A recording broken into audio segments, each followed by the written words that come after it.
I didn't move to the old courtyard house because I liked it. I moved there because it was the only place in the city I could afford.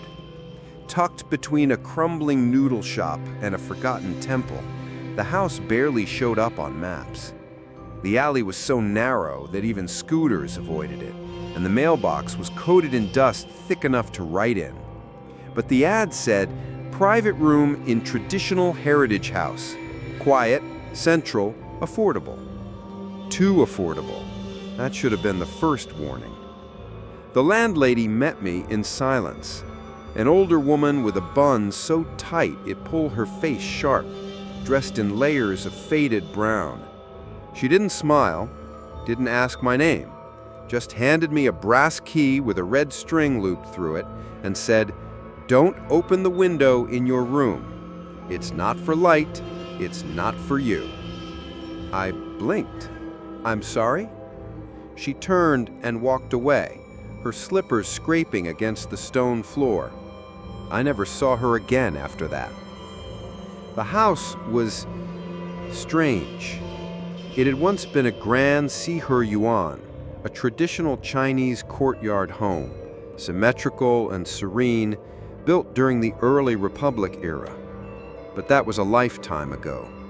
Now the wooden beams sagged like tired shoulders, and the inner courtyard was choked with weeds that reached up like drowned hands. My room was the northeast corner suite. The floor creaked. The walls were cold, even in summer. The only furniture was a thin mattress, a cracked vanity mirror, and a stool that looked hand-carved. But I was grateful. At first. It wasn't until my second night that I noticed the window. It sat directly opposite the door, square and symmetrical like all Yuan windows, but unlike the others in the house, all of which let in soft daylight or night breezes, this one was sealed shut. Red paper had been pasted across the frame, not haphazardly, but with purpose. Black string had been wound around each edge, looping the corners into tight knots like a spider's work. And in the center, drawn in dark, faded ink, was a symbol I didn't recognize, a kind of talisman written in ancient Chinese script. I thought it was decorative. Old houses often had charms or superstitions embedded in their design. But as I stared longer, I realized something was off. The paper didn't flutter, even when the wind howled through the courtyard. The string didn't fray, and the glass beneath it, what little I could glimpse, was black.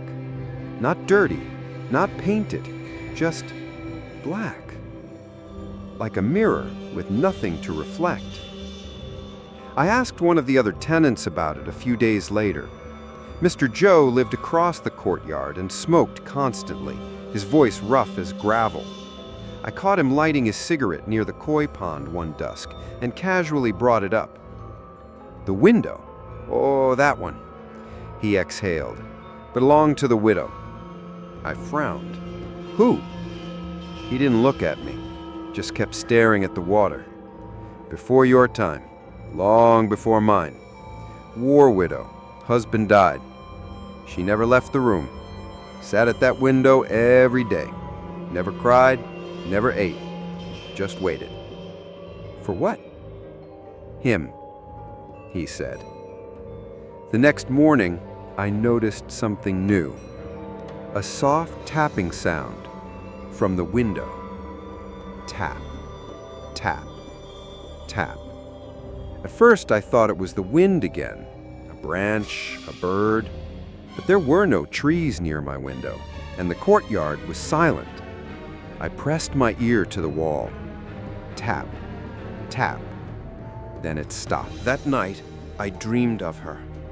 I couldn't see her face, only a silhouette, a woman in white sitting by the sealed window, her back to me, her head tilted ever so slightly, smiling, not turning, not blinking, just smiling. I told myself it was stress. City life was exhausting. The heat didn't help. I'd taken on 2 jobs and barely slept. But the next evening, something changed. I had just returned home, shoes off, shirt damp from the humidity, when I saw it. A line, a thin, almost invisible scratch on the red paper across the window, as if something sharp had dragged lightly across it. A fingernail, maybe. But I hadn't touched it, and I was the only one with a key. That night, I moved the mattress further from the window. I couldn't sleep. 3 days later, I woke up with dirt under my fingernails. The whispering started soon after. Not words, not at first, just a breath against my ear while I lay still in bed. Then faint sounds, curling just below comprehension, guttural syllables, backward rhythms. One night, I leaned in closer to the paper, squinting, trying to see if there was a draft. Instead, I heard my name, but it wasn't spoken. It was whispered from inside the glass, and it was reversed. Non Jian. I stepped back. I hadn't told anyone my name. The next day, I tried to leave. I packed my bag, walked out into the courtyard, and found the front gate bolted shut with chains I hadn't seen before. I knocked. I shouted. No answer. I turned to look at the house. The window in my room, visible from the courtyard, was glowing faintly behind the red paper. Not light, not heat, just presence. Like someone was standing behind it, waiting for me to return. I slept in the hallway that night, but even there I could hear the tapping. Tap, tap, tap. By the end of the week, I stopped using mirrors. They kept showing her, just her silhouette, sometimes sitting, sometimes standing, always by the window, always smiling, always looking the other way, until the last mirror, the one in the vanity, showed her facing me, just her mouth opening slowly, soundless. But I knew what she was saying. You opened it first. I didn't touch the window. I swear I didn't. But one morning, I woke up with a sliver of red paper clenched in my palm.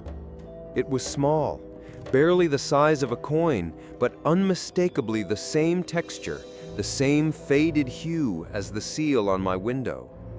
The edge was torn, and the side that once faced outward still had part of a painted stroke, a fragment of the charm. I checked the window immediately. The paper was intact. The string, too, still wrapped tightly, knotted at all four corners like a ritual. But something had shifted. The room felt heavier, like the air had thickened overnight, dense enough to drink. I tried to forget it, told myself I was sleepwalking, that maybe there was a loose corner and I tugged it accidentally, that none of this was real. But that day, while brushing my teeth, I found a strand of black thread in my mouth. It was coarse, tasted bitter, and as I pulled it from between my lips, it felt endless, like drawing fishing line from a well. I dropped it into the sink, but it didn't fall. It coiled and moved. By the time I blinked again, it was gone. I went to Mr. Zhao again. His hands trembled more than usual as he lit his cigarette. The lighter clicked several times before he managed flame. His eyes, always slightly yellowed, refused to meet mine this time.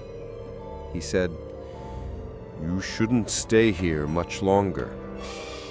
"I didn't open the window," I replied quietly. He gave a sad, almost pitiful smile. "You don't have to.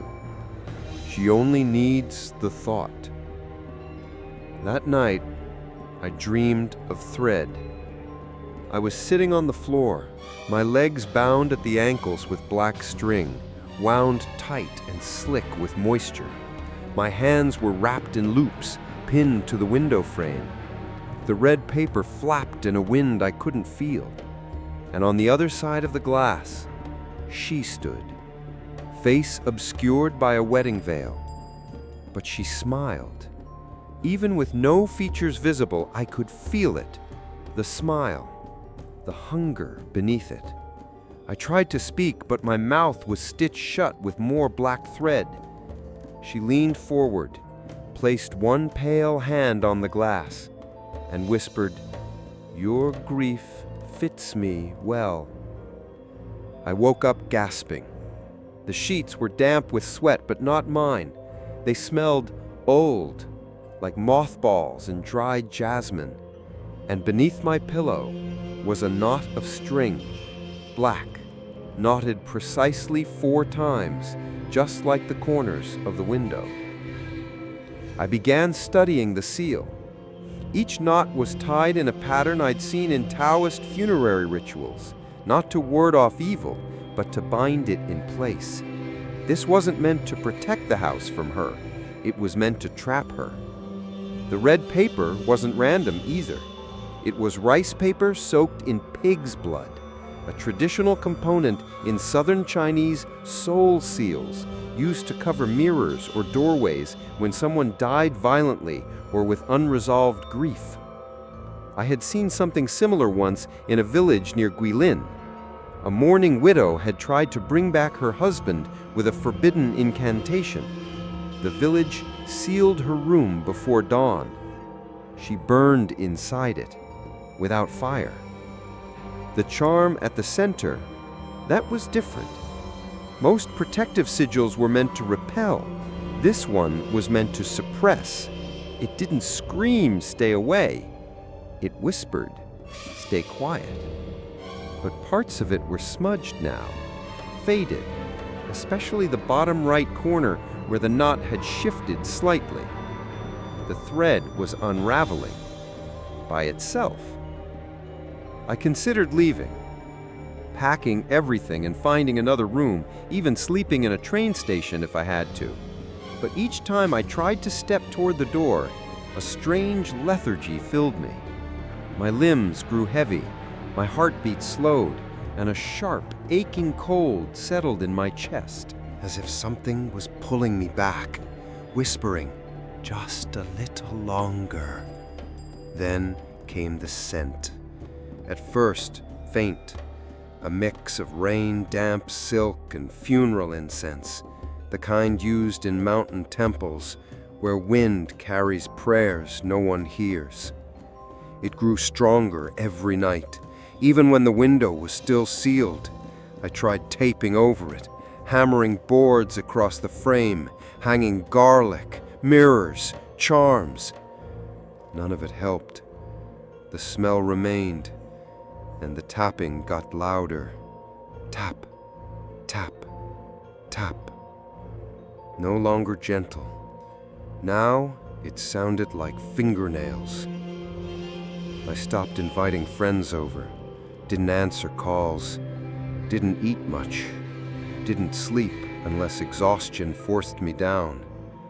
Sometimes I'd find myself standing in front of the window for minutes without realizing it, just staring at the paper, at the thread, at the black behind the glass, wondering if she was staring back.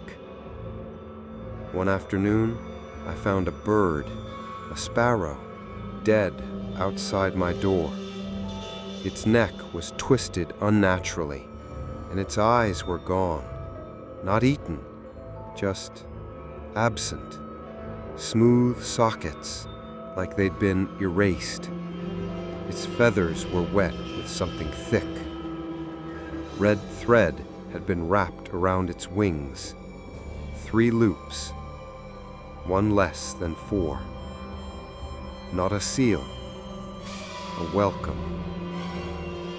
I brought a priest the next day, not a monk, just a man I knew who had studied ritual and Taoist traditions.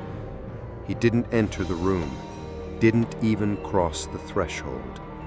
One look at the window, and his skin turned the color of candle wax. "You should leave," he said flatly. "Can you cleanse it?" "No," he whispered. "It's not the room that's cursed. It's you now." That night, I didn't sleep at all. I sat with my back to the wall, facing the window, holding a knife, holding my breath. The red paper didn't move. The string didn't fall. But at exactly 3:33 a.m., the glass glowed faintly, not with light, but with awareness. I felt it. She was there, on the other side, smiling, smiling without mouth, waiting without time. And this time, she wasn't calling my name backward. She was humming, a tune I remembered from childhood. My mother used to sing it to me when I was sick, but my mother died when I was 12, and I never told anyone about that lullaby, not once. The house didn't just trap me, it pulled me deeper, like a well with no bottom, lined with memories that weren't mine. Every corner started whispering of her, the widow. I went back to Mr. Zhao. It was raining. The courtyard flooded slightly, reflecting gray sky like a mirror cracked in water. He sat under the old fig tree, smoking like always, but slower this time. His eyes didn't look tired. They looked resigned. "You're too late," he said, before I even asked anything. "Tell me what happened. Who was she?" He stared into the fog for a long while, then finally exhaled and spoke. "Her name was Lin Mei Yun, daughter of a candle maker, married young, 16. Her husband was drafted in 1938, left for the Northern Front, said he'd write, never did. War took many men, but not like him. She stayed here, in this very room you sleep in, didn't return to her family, said this house was her temple now. Every day she sat by that window, morning, dusk, midnight. She'd comb her hair, light incense, pour tea, 2 cups, one for him, one for her. And she smiled, always smiled, never cried, never screamed, just waited." He flicked his cigarette into the puddle. "The neighbors thought it was devotion. We even admired her. What a loyal wife, people said. But she stopped eating, stopped speaking. Some said she was meditating. Others said she was wasting away in madness. But that wasn't the strange part. The strange part was that her body didn't decay, even after she vanished. One night she didn't answer the door. A week passed. No one heard from her. We finally broke in.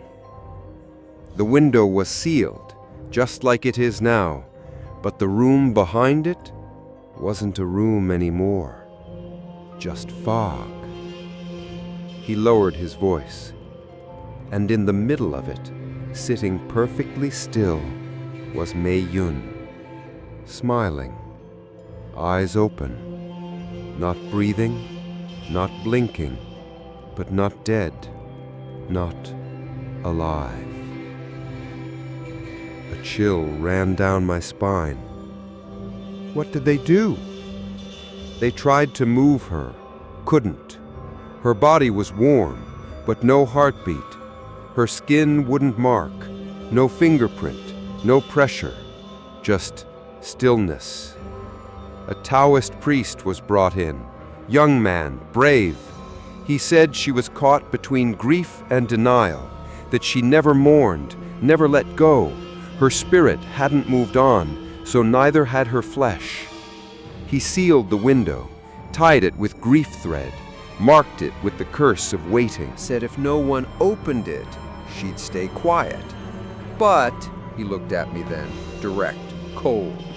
If someone thought about opening it, she might start remembering her body. I couldn't speak. I couldn't even swallow. The house around me suddenly felt smaller, tighter, like it had been listening. That night, I didn't light a lamp. I sat in the dark, listening to the rain, listening to the window, and I realized something. The tapping was no longer random. It had a rhythm. 3 soft taps, 1 pause, 3 again, like a code or a heartbeat. Tap, tap, tap, tap, tap, tap. I counted my own pulse. It matched, exactly. Sometime after midnight, I dreamed of her again. But this time, I was inside the fog. The red paper floated in pieces.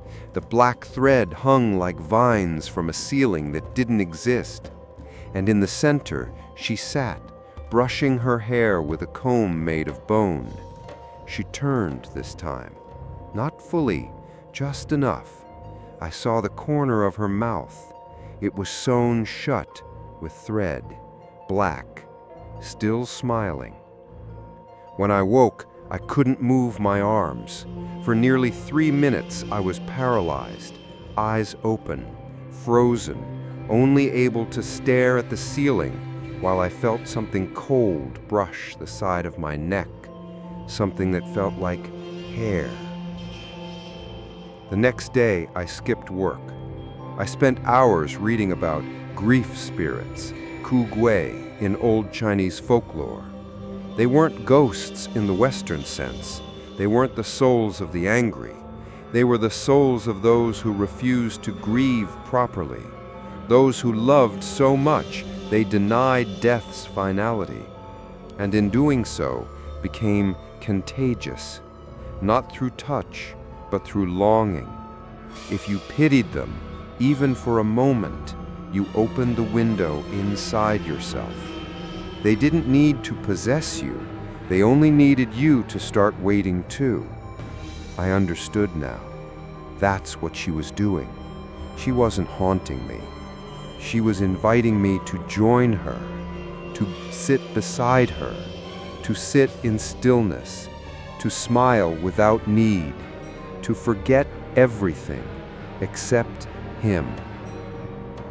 I looked in the mirror that evening, and for a moment, a split second, my smile wasn't mine. The first time she said my name backward, I thought it was just a dream. But then she said it again, and again, and again. Always at 3:33 a.m. I jolt awake in the dark, drenched in sweat, heart racing.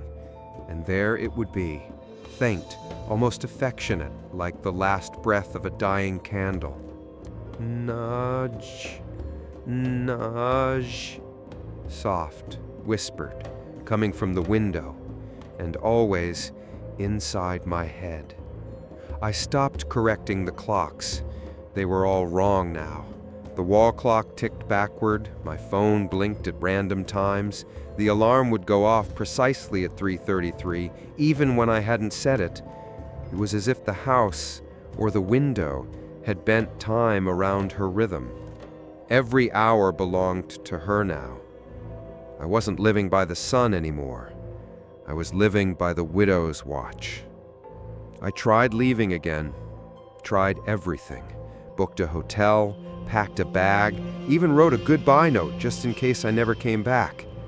But when I opened the front gate, the city outside had changed. The alley was unfamiliar. The buildings looked the same, but the signs were in mirror script. And everyone who passed me didn't have a face. Not blank, not blurry, just not there. Like silhouettes someone forgot to finish. I went back inside, back to the one place where at least the fear made sense. Back to the window. She was waiting.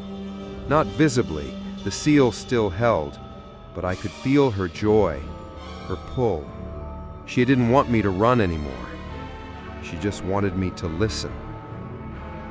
One night, I recorded everything. I set up a voice recorder near the window, placed my phone beside it, and turned on a second camera aimed directly at the seal. I hit record, then sat in silence. I waited. The tapping came, on time, gentle. Then the whispering. Then a long pause. And then my voice saying my name, backward. Nash. But I hadn't spoken. I replayed the recording dozens of times. Same thing, my voice, unmistakably mine, whispering in reverse, not once, not twice, but 12 times, each time softer, each time closer.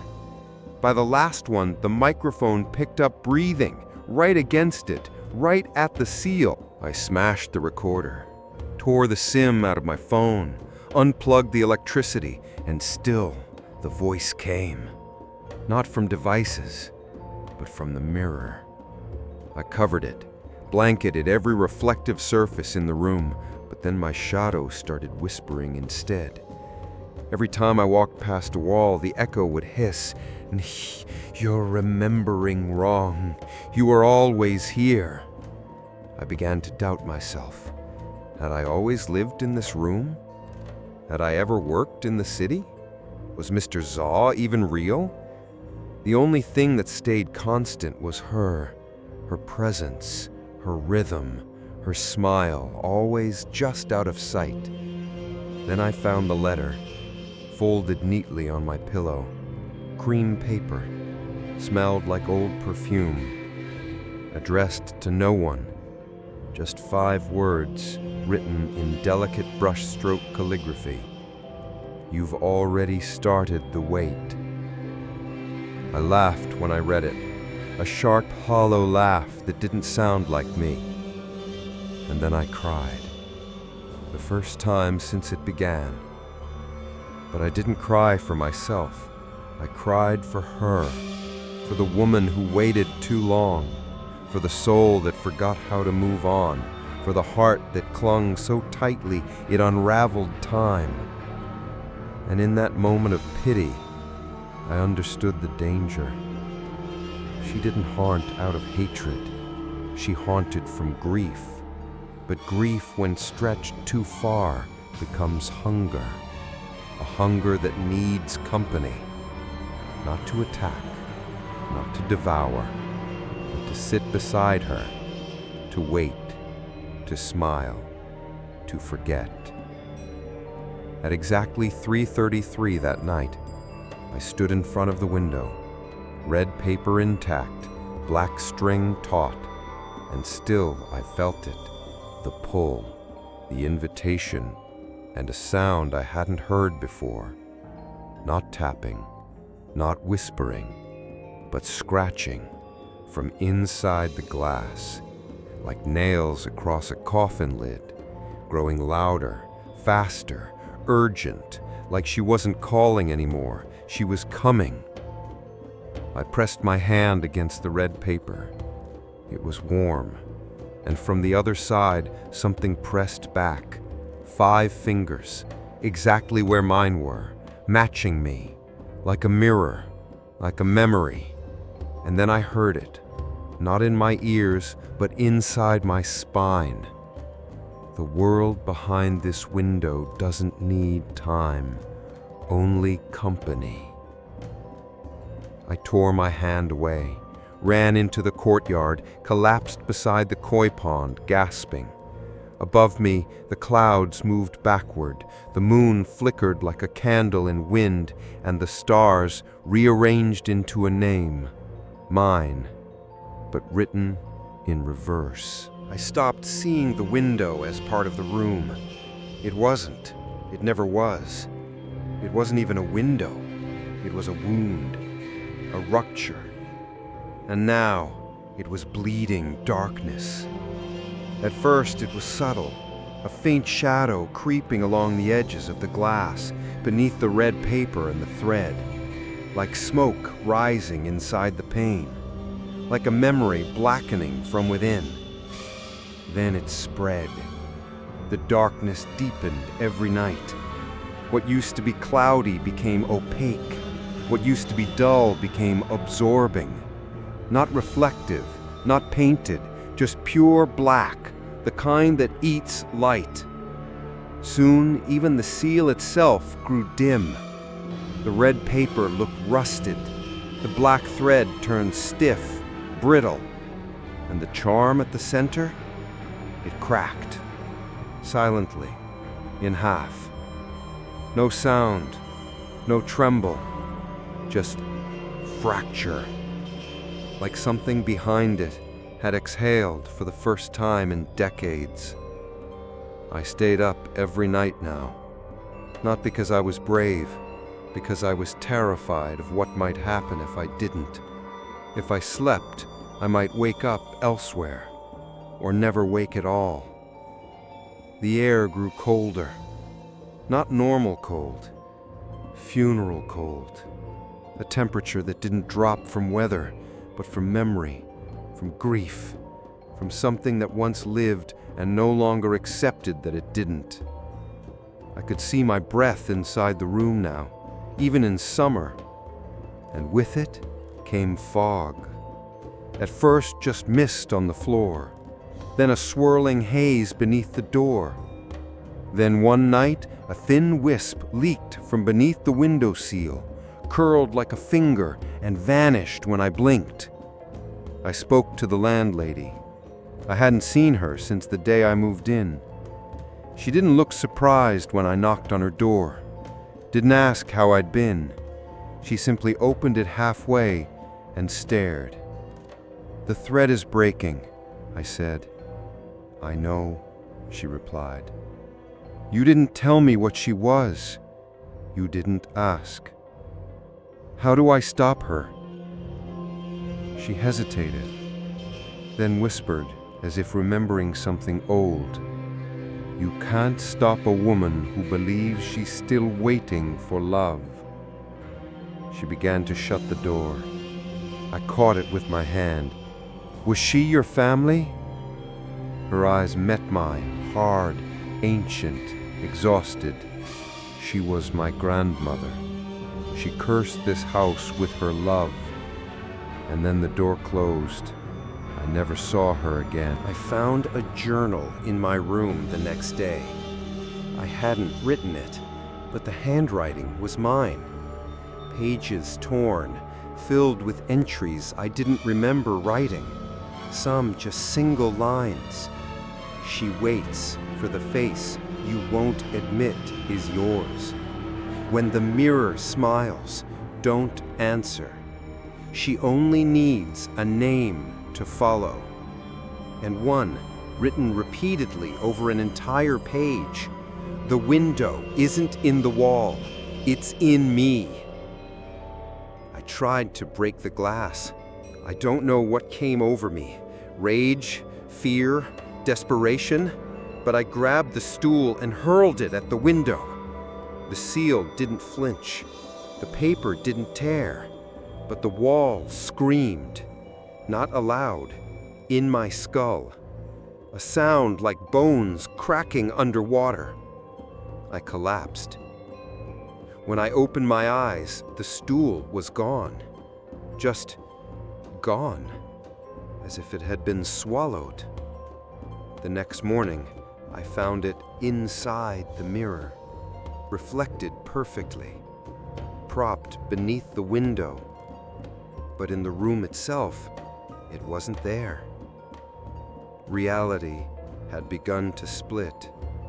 Not all at once, like cracks in old porcelain. Small, hairline, but growing. Sometimes I'd reach for the doorknob and find my hand moving backward.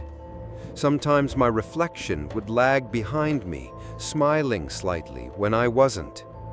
And sometimes, worst of all, I'd hear the tapping before I even entered the room, from outside the house, from inside my chest. One night, I gathered my courage. I peeled back a single corner of the red paper. Just one, just enough to see. What I saw, I still don't believe. There was no wall, no room, no street outside. Just fog, infinite, churning slowly, like breath held in limbo. And in the center of it, not far, not near, stood a woman, facing away, hair pinned in a bridal bun, hands at her sides. Still, so still until she tilted her head, not turning, not moving, just listening to me. I let go of the paper, fell back, sealed it again. But it didn't matter. She had seen me. Now she remembered. Since then, I don't sleep much. I don't eat. Sometimes I forget my own name. Sometimes I hear it whispered from people in the street, backwards. Sometimes I hear my own voice in their mouths, smiling, calling from the glass. And the window? It's black now, fully, utterly, like an eye that no longer blinks, or maybe never did. And I know what waits behind it. Fog, stillness, her, and eventually, me. There's a sound fog makes when it thinks you're not listening. It's not wind, not air. It's closer to memory. The way an old song curls through your ribs, or a name you forgot begins forming in your mouth before you remember it. It doesn't arrive, it returns, and now it fills my room. The fog doesn't wait behind the window anymore. It slips through the corners of the seal like steam from a cracked teacup, quiet, uninvited, inevitable. By dusk, it coils around the legs of the furniture. By midnight, it presses against my skin like silk dipped in morning oil. It smells like burnt incense and something else, salted hair, the scent of a drowned bride. I don't trust my dreams anymore because I no longer wake from them. I wake into them. The room looks the same, walls, mirror, vanity, door. But when I blink, something's gone. First the mirror, then the door, then the sound, until only the window remains, and the fog. It curls under the door like it's searching for something. Not heat, not scent, just presence. Some nights I feel it lift the blanket from my chest gently and wrap around my throat like a hand that forgot it was once flesh. Then I hear it, the footsteps, not rushed, not dragging, measured, deliberate, getting closer, always behind me, never seen, only heard, only felt. I started counting them. 4 steps, pause. 4 steps, pause. Just like the widow's comb strokes in the dream, just like the ritual knot at each corner of the window. Everything repeats in 4. Everything is tied, bound, waiting to unravel. One night, I opened my eyes and the ceiling was gone. Not collapsed, gone. Above me stretched a sky I didn't recognize. Not night, not day, just endless gray, like wet paper dissolving in still water. And between the sheets of that sky, I saw her face, not fully, just the smile, curved, closed, unmoving, like it had been painted onto the fog itself. That was the night I stopped speaking. My voice felt foreign in my throat, like it belonged to her now. Anything I said might echo, might be borrowed, might return from the window with another meaning. So I whispered inside, only inside, but she still answered. One whisper for one thought, one memory for one breath.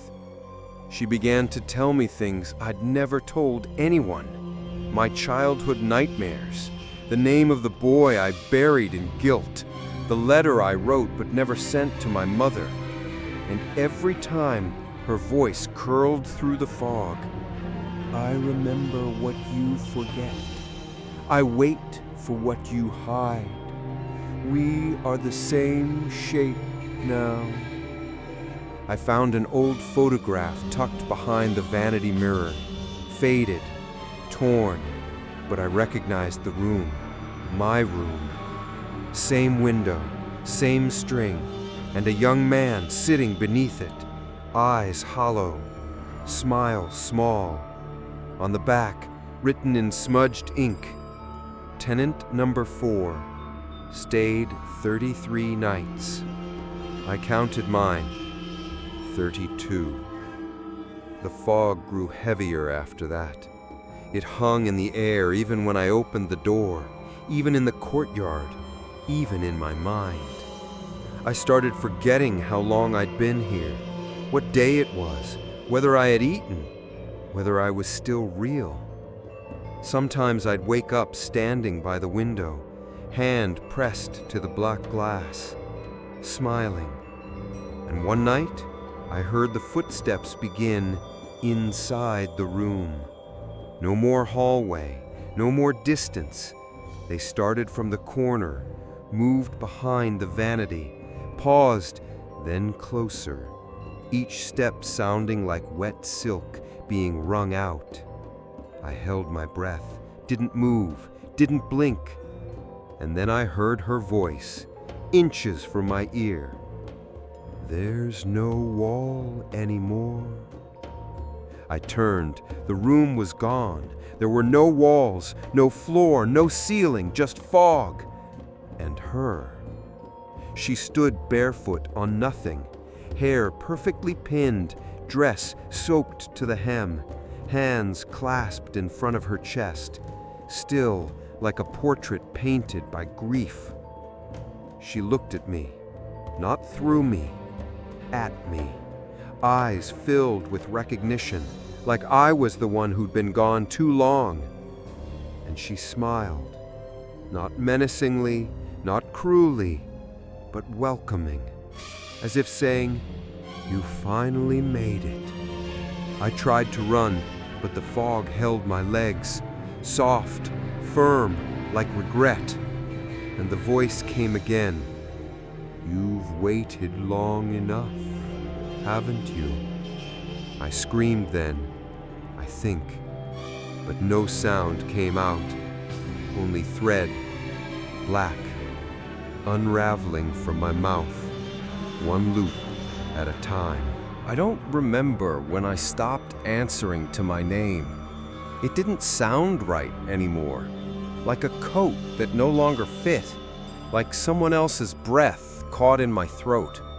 But she kept saying it, every night, softly, backwards, nyush, nyush. Sometimes a whisper, sometimes a chant, sometimes a lullaby. And the more she said it, the more I forgot how it was supposed to sound forward. Until one morning, I tried to introduce myself to a stranger in the market and said, "I'm Nyuj." He stared, and then stepped away, and then vanished into the fog.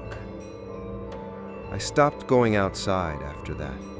Not because I couldn't, because I wasn't sure I existed out there anymore. Every reflection looked slower. Every voice echoed in reverse. Even my heartbeat seemed to stutter, as if waiting for permission from something deeper, something darker. One night, I tried writing my name over and over to remember it, to ground myself. But each time my hand reached the page, it wrote Nyj, Nyj, Nyj, like the ink knew before my brain, like my fingers had been taught by hers. And then came the mirror, the last one I hadn't covered, the small oval one beside the window, the one I used to shave, to live, to be real. I looked into it, and the face stared back. It was mine, but older, paled, lips faintly curved, eyes no longer blinking at the same rhythm, and something else, a thread, black, emerging slowly from the corner of my mouth. I touched it, felt the knot. 4 loops, tied with precision, like the ones on the window, like the ones in the dream. I turned toward the seal. The red paper was now brown, the thread brittle, the talisman had fully faded. Only one symbol remained, and it wasn't a ward, it was a name. Mine, but backwards, painted over hers. And then the window opened. Not all the way, not with sound, but with space. The glass didn't move, but it wasn't there anymore. There was no barrier, no pain, only fog. And beyond it, a room, but not mine. It looked similar, but older, softer, bathed in an amber light that didn't come from lamps or sun, but from memory. The furniture was wrapped in cloth, the mirror covered in black, and in the center, she sat. Not standing this time, seated on a stool I hadn't seen in years, hands resting on her lap, hair pinned high, head tilted, and smiling. Smiling in a way that no longer meant welcome, but recognition. She knew me, and worse, I knew her. "You look better in my skin," she said.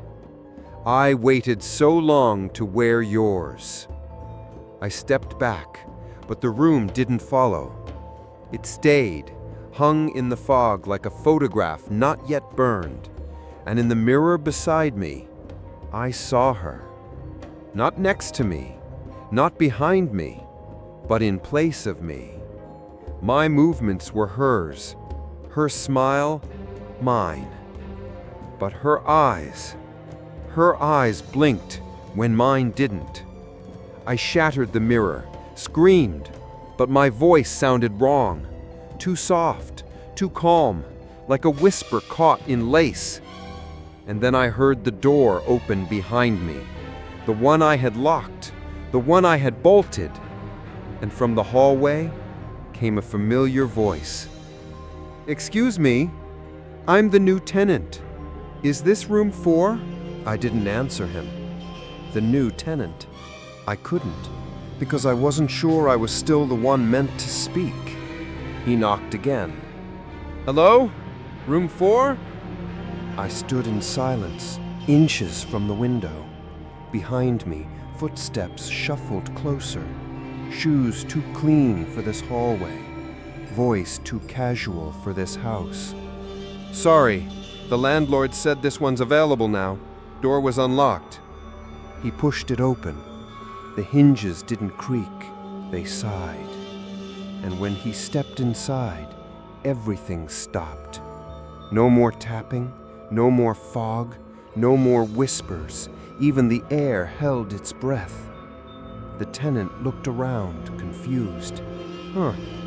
Weird energy. He dropped his bag by the door, pulled out his phone, snapped a photo. The flash flickered unnaturally, as if the light had hit something it shouldn't. He paused in front of the window. "What's this thing?" He touched the red paper. I wanted to scream, to warn him, to grab his wrist, but my body didn't move because it wasn't mine anymore. The seal crumbled under his fingers. The paper cracked. The thread snapped like a tooth breaking. And the charm? It peeled off on its own, slid down the glass like skin sloughing from bone, and then the window disappeared. Not shattered, not opened, gone. In its place, a doorway, leading into a room that shouldn't exist. The tenant peered in. I watched from the corner. He leaned forward, frowned. What the hell? Is this a mirror trick? He reached inside. Fog clung to his arm. He chuckled nervously. Yo, that's kinda cool. And then something grabbed him. It wasn't violent, not at first, just firm, inviting, pulling him in like water claiming a drowning man. He didn't struggle, just froze. His eyes glazed. He whispered something I couldn't hear, then smiled and stepped through. The room sealed itself behind him. No door, no glass, just wall, blank, as if it had never opened. But I knew better, because now I could hear them both, whispering behind it, him and her, speaking in a language that didn't belong to sound, sometimes laughing, sometimes crying, sometimes saying my name, both forward and backward. I waited. Minutes, hours, days. Time didn't work the same anymore.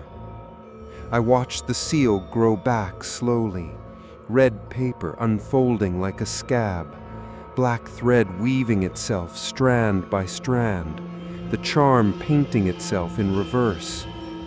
The room grew darker again, still, like breath held too long. And in the mirror beside me, I saw something new. Not my reflection, not hers, but ours, blended. A face with no clear origin, only memory. I sat down, cross-legged, hands on knees, and stared at the window, because now I understood. The window doesn't trap her. It chooses who remembers her next. Soon someone else will move in, someone curious, someone kind, someone who pities the story, and the cycle will begin again, because grief doesn't die. It just waits, smiling. They say ghosts repeat the last moment they remember. A loop, a gesture, a breath that never quite finishes. But I don't think I'm a ghost. Not yet. I just don't remember what I was before. I sit by the window now. I don't know how long it's been. I don't keep track of the sun. It doesn't rise the same way here. The light comes in sideways, like memory, like regret, soft, gray, tired, perfect for waiting. I used to count the cracks in the wall. Now I trace the knots of thread on the window. 4. Always 4. Always wound with care. Each one a whisper tied in place. A name held still. A promise unfulfilled. Sometimes I hum, not songs I know, just sounds that feel like someone used to love me to them. Sometimes I smile, without realizing, until I see my reflection in the glass, faint but certain. A stranger with my mouth, but her stillness. The seal is complete again. Red paper, aged to rust. Black thread, woven like a spider's hymn. And in the center, the charm, not written in ink, but in breath. If you exhale too close, it pulses, as if remembering the warmth of skin. No one has come yet, not since the last boy, the one with the phone. He's still here, somewhere in the fog. I hear him pacing sometimes, muttering fragments, trying to rewrite his name forward again, but it never fits. And me? I don't try to leave. I don't try to speak, because I know what I sound like now. Not like myself, not like her, but like them. All the ones before, all the ones after. The room is full of us, even when it looks empty. Especially then. There's a mirror near the vanity, cracked down the center. When I glance at it, it doesn't show me. It shows the chair I'm sitting on, empty. But I can feel the wood beneath me, can feel my hands folded neatly on my lap. I'm here, but I'm not seen. Not unless someone remembers me. That's the secret. That's how the window chooses. It doesn't trap you. It asks you to notice. And once you do, it makes space for you to become the thing that waits. Sometimes I hear footsteps in the hallway, soft ones, new ones, a visitor, a potential. And I feel myself straighten, comb my hair without moving, rehearse the smile that no longer feels like mine. I don't want to hurt them. Truly, none of us do. We only want to be held in memory. We only want to be finished. But no one ever stays long enough. Not completely. Not without fear. The footsteps fade again. Maybe next time. Maybe soon. The window never rushes. It just remembers. I sit still. I breathe without need. And I smile. Because somewhere, in a place I can't name, someone is dreaming of a woman by the window. And when they wake, they'll start looking for the house. They don't always see me, not at first. Some pass the room, glance at the window, and keep walking, unaware. Others hesitate, a flicker of recognition in their eyes, like a shadow they almost remember from a dream, or a name they nearly spoke in reverse. But some stop. They look directly at the window, not past it, through it. And I feel it then, the pull, not from me, but from them. They're the ones reaching in, not with hands, but with memory. They summon me, call me, give me shape. I stand beside the glass. I don't move, but I know when they see me, because their eyes widen, their breath shortens, and their lips move without sound, trying to say my name, the name that no longer belongs to me. Sometimes I tap, softly, not to scare, to connect. 3 taps, a pause, 3 more. It's a rhythm, a greeting, a warning, a choice. Moose turn away. They blink too long, and the vision fades. They tell themselves it was light, a trick, a reflection. They forget, and I go still again.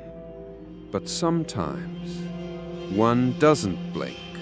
One watches, leans closer, presses a hand to the glass, and then I feel everything.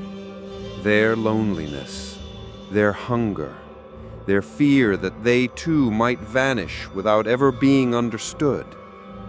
And in that moment, I smile, because I do understand. I've waited too. I've wondered too. I've stared at my own reflection and asked, who am I now? And slowly, their face becomes familiar, because it looks like mine once did, before the waiting, before the silence, before the seal.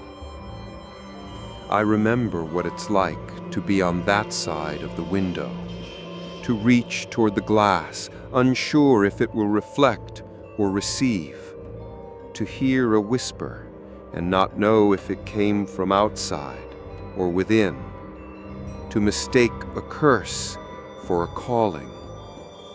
That's how it begins. That's how it always begins. And soon, they will start to dream of me. Not clearly, not completely, but just enough. A silhouette behind a sealed window. A smile that doesn't blink.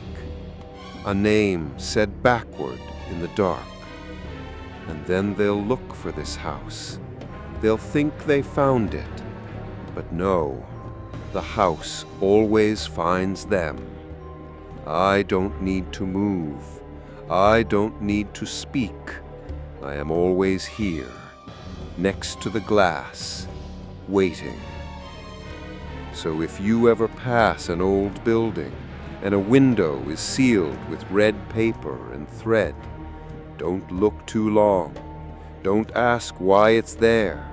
Don't wonder who might be behind it. Because if you do, I'll see you, and then I'll wait for you to see me. And once you do, you'll never stop. Her name was Li Shu, graduate student, folklore researcher. She specialized in mourning rituals, obscure ones from dynasties forgotten by even the soil. Her thesis was supposed to be academic, detached, but obsession never stays neutral. She came across the house while researching post-war spiritual customs in urban Beijing. A note in a footnote in a forgotten book. A courtyard in the eastern quarter, sealed by red string and silence, known to weep through walls. Most would have passed over that line. She did not. She tracked it down, alley by alley, brick by brick, until she stood before the door and felt it recognize her. The landlord was reluctant, offered her another place, said the unit had been renovated, that it was not suitable for academic living. But she insisted, even paid extra. "I'm not here to live," she said. "I'm here to remember." She moved into room 2, not room 4. No one offered room 4, but she saw it from across the courtyard, a sealed window, thread-wrapped, paint-stained, quiet, alive. She asked. The landlord looked away. Li Shu began digging, not literally at first. She searched archives, old maps, tenant registries, death records, and what she found did not line up, because room 4 had been sealed and uninhabited since 1942, but at least 6 different names were listed as having left that room in the decades since. None of them had forwarding addresses. None of them had obituaries. None of them had survived. They had simply ceased. She found something else, too. A blueprint, original structure. Underneath the courtyard, beneath the stonework and silence, was a sublevel. Not a basement, a ritual space, a holding chamber. An underground room with no stairs, no door, sealed from above, with a sigil, the same shape as the charm on the window, but older, carved in stone. She had to know. She bribed a contractor, paid in cash, no permits, just one task: lift the main courtyard stone, the one with no moss. It took 3 days. On the 4th, they broke through, and underneath was air. Dry, still, breathing. A ladder descended into darkness. No lights, just soft echoes. Whispers? No, not sound. Memory. The kind that lingers in bones. She descended, alone.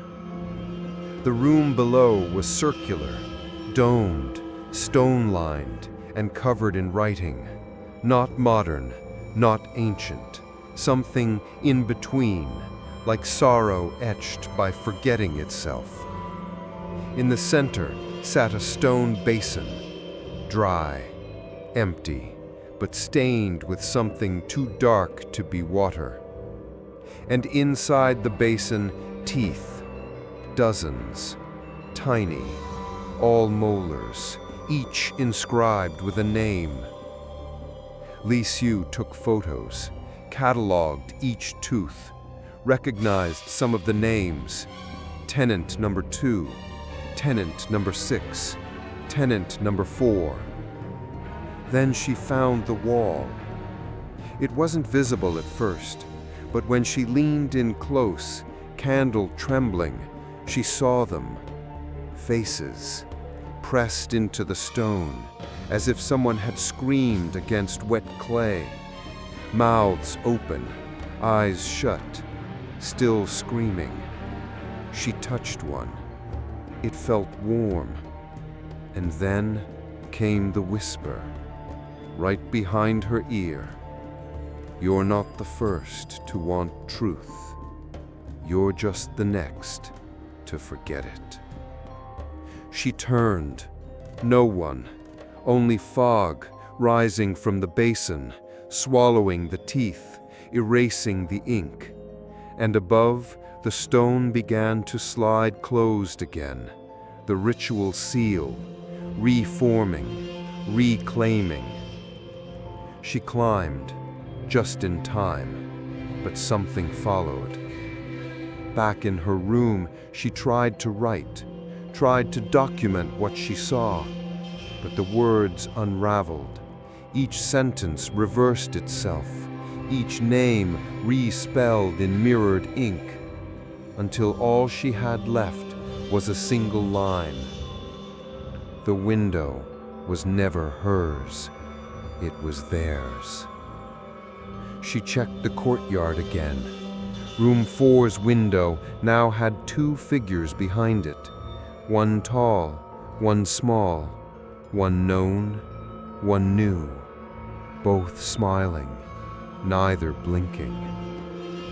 That night, she dreamed of the basin, full again, not with water, but with thread, black, knotted, coiling upward, wrapping around her ankles, pulling gently, invitingly. And a voice inside the stone whispered, "We don't trap grief, we make it room to grow." The window never opens with sound. It opens with absence, of breath, of time, of the last thing you thought you'd say before forgetting how to speak. I don't remember how long I've been sitting here, by the glass, in the dark. The thread is back now, but it's not tied from outside anymore.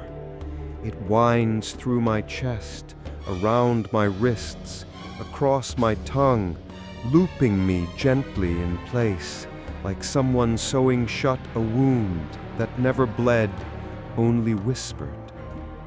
Tonight feels different. The fog doesn't crawl anymore. It waits, still, holding its breath. The seal on the window has begun to pulse, dimly like a dying lantern. The charm glows faint red. The black thread vibrates, And behind the glass, I see them. All of them. Faces I almost remember. Names I almost wore. The man with the phone. The girl with the books. The tenant with the sad eyes. Even the soldier's widow, her veil now lifted. She's not smiling anymore, but she's not sad either. She just knows that the ritual is ending and something else must begin. I hear the door unlock. I didn't touch it. No one did.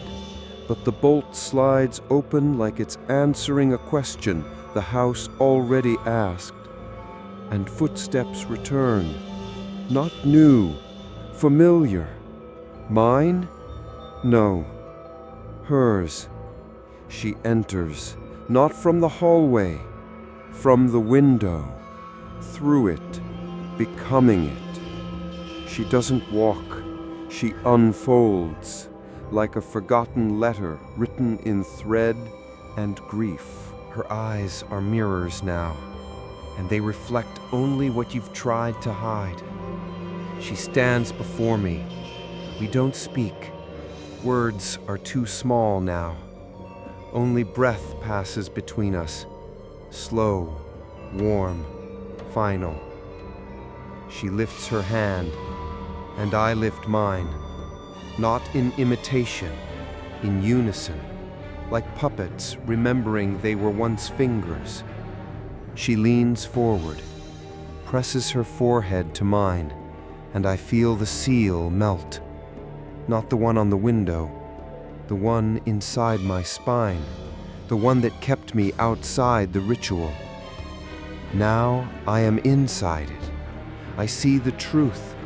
The window was never a prison. It was a door, not to escape, but to complete. The spell was never meant to contain her. It was meant to contain grief. But grief has grown too clever. It wears faces now, sits politely, smiles with borrowed teeth, and waits for you to notice, for you to name it, for you to pity it. She places something in my hand. I look down. A mirror. No, a shard. Not glass. Tooth. Etched with a name. Mine. Written backwards.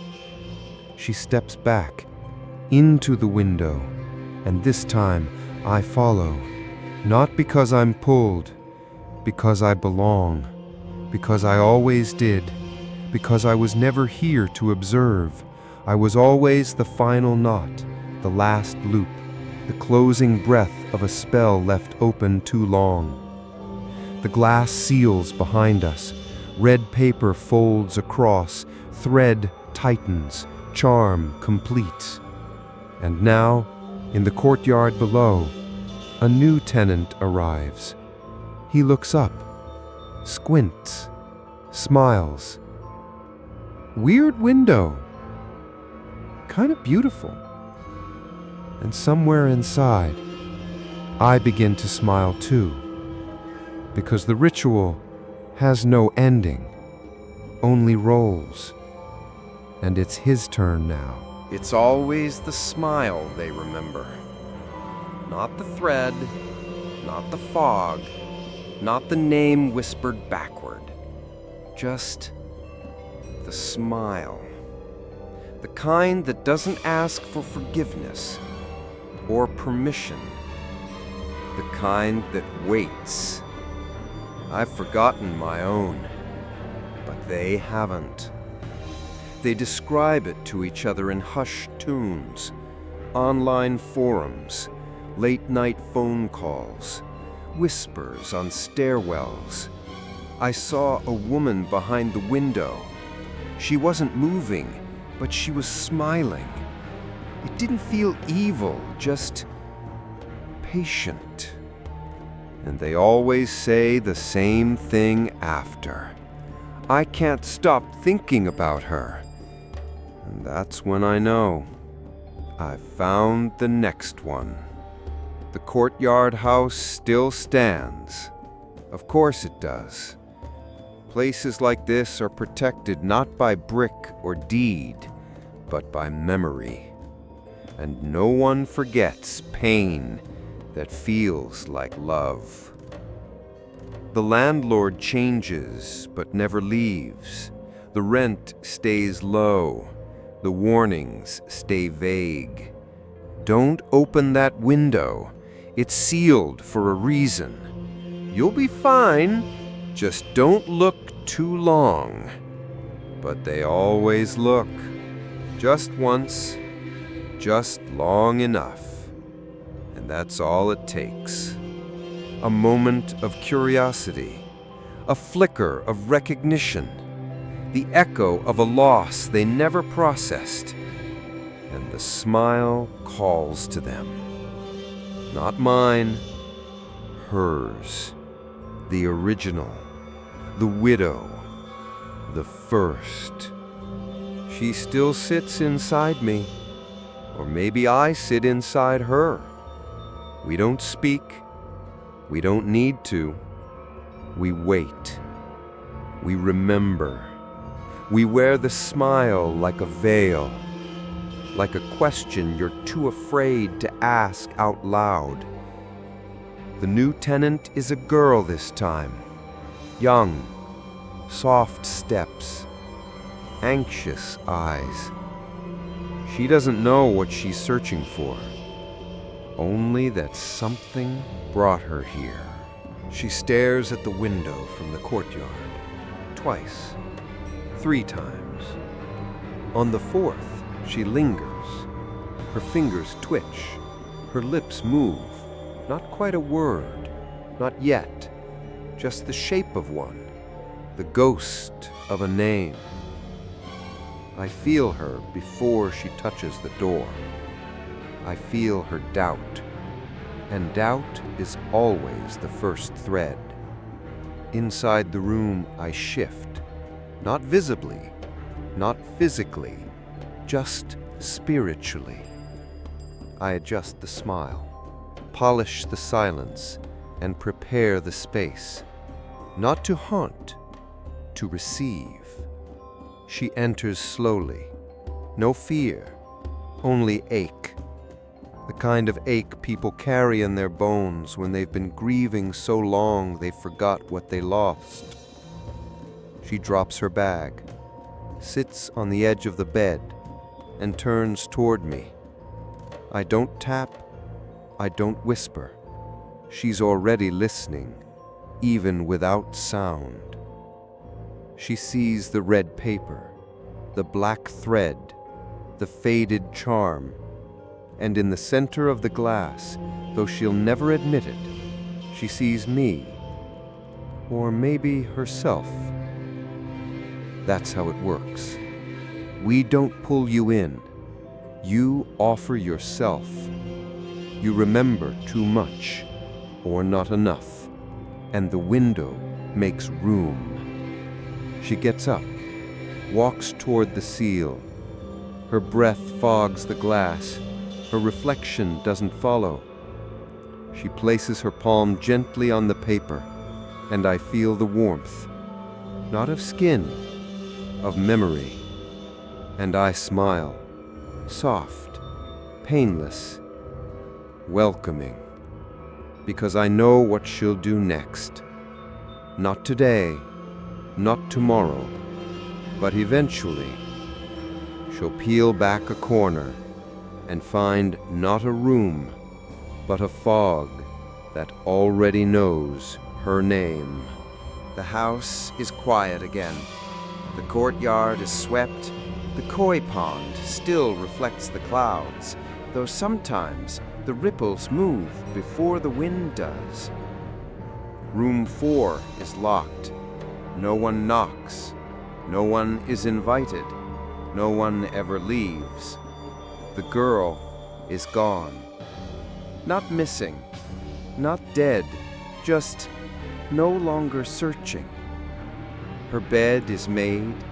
Her phone is still charging. A half-finished cup of tea rests on the windowsill, untouched. The kind of things people leave behind when they think they'll be right back. But she isn't coming back, not from where she's gone. The landlord doesn't explain. She simply changes the listing, removes the photos, keeps the rent low, adds a new clause in the lease. Do not disturb the window in room 4. It has been sealed for your safety. And she never looks at it herself. Not anymore. New tenants come. They stay in other rooms. They hear things.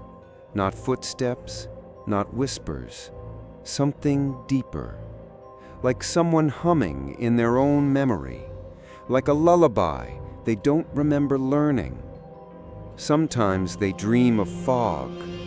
Sometimes they wake with red thread wrapped around their wrists, but no one speaks of it aloud, because if they do, they might see the window for what it is, not decoration, not damage, but invitation.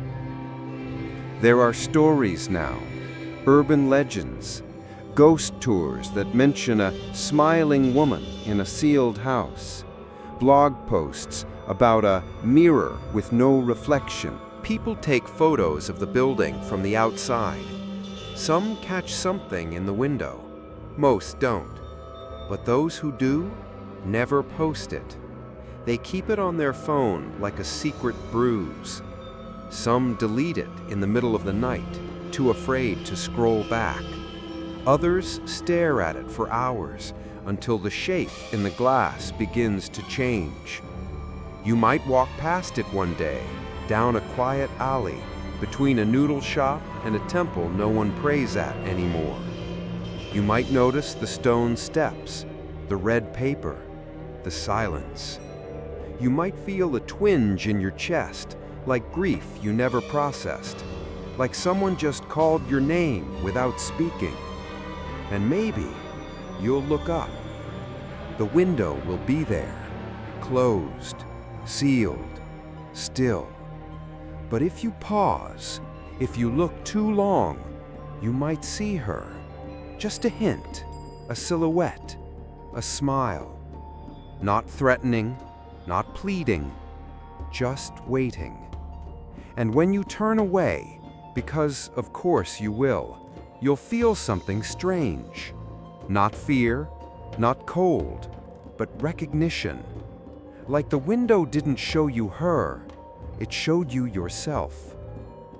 You'll walk home, you'll forget almost, but that night you'll dream of fog. You'll hear your name, not shouted, not whispered, just breathed, backwards. And when you wake, you'll check your phone.